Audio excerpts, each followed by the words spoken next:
Hello everyone, and welcome to the second video. This is part 2 in the Codes of Creation series, and this is for you if you are planning on coming to our retreat in November here in Sedona and you're getting ready for that, or if you simply want the activation and the information about how to be a powerful creator.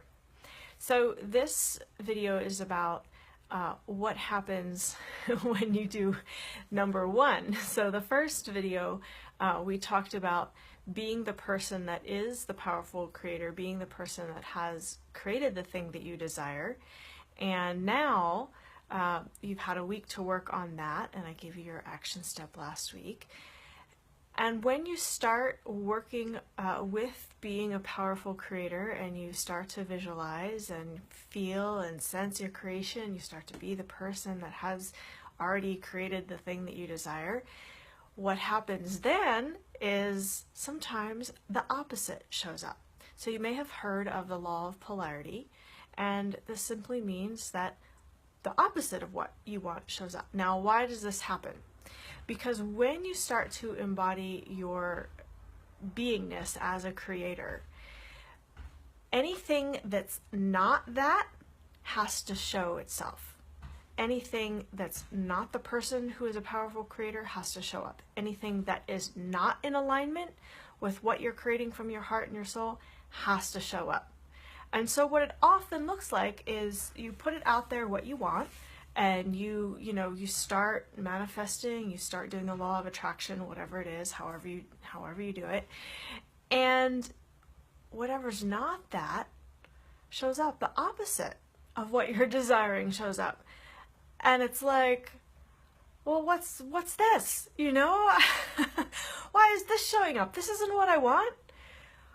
But if you are truly committed and focused on what you're creating, that has to show up so that you can see it.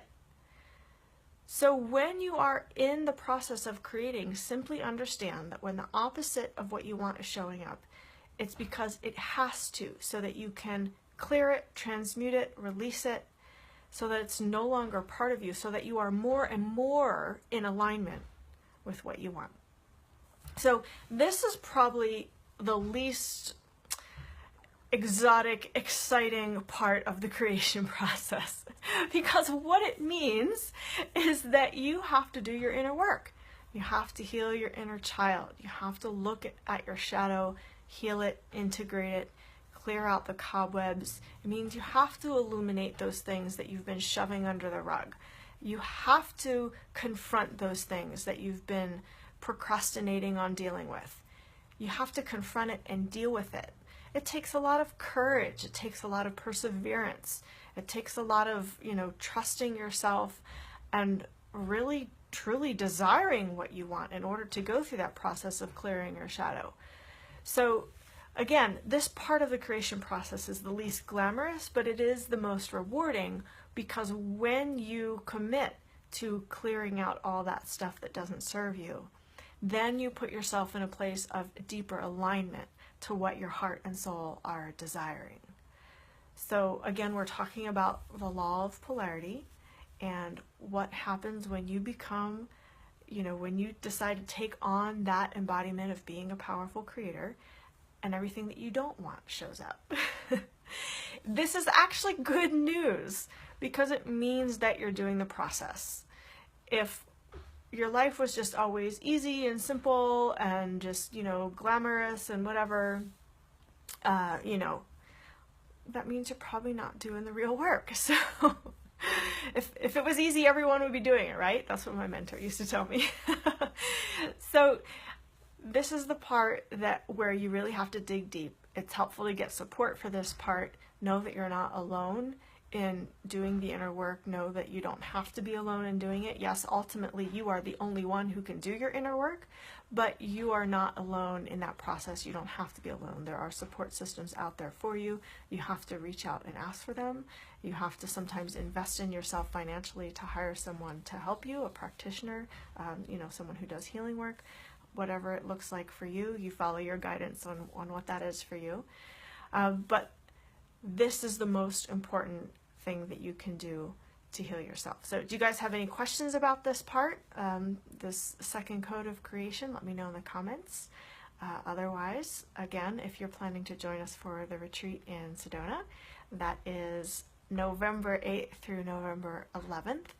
And the theme is codes of creation. So all of the things we're talking about here in these videos will be what we're going to be working on in the retreat. So you have the chance and the space to do your inner work, to look at your shadow in a beautiful, safe container of the group.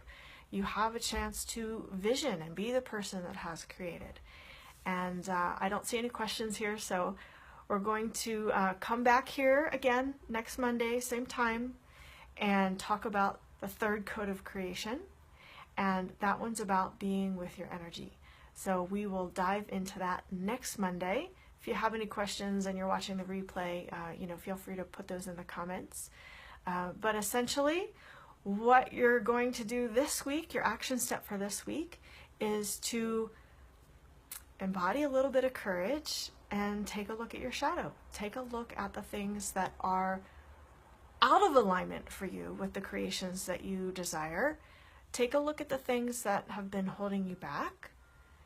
Take that first step forward and really looking at yourself and allowing your shadow to be illuminated so that you can see the things that are no longer serving you. And if you're really brave and if you're really committed to this process, then find someone that can help you do that. Hire a practitioner, find a mentor, talk to a wise friend. Again, follow your heart, your guidance, whatever that is for you.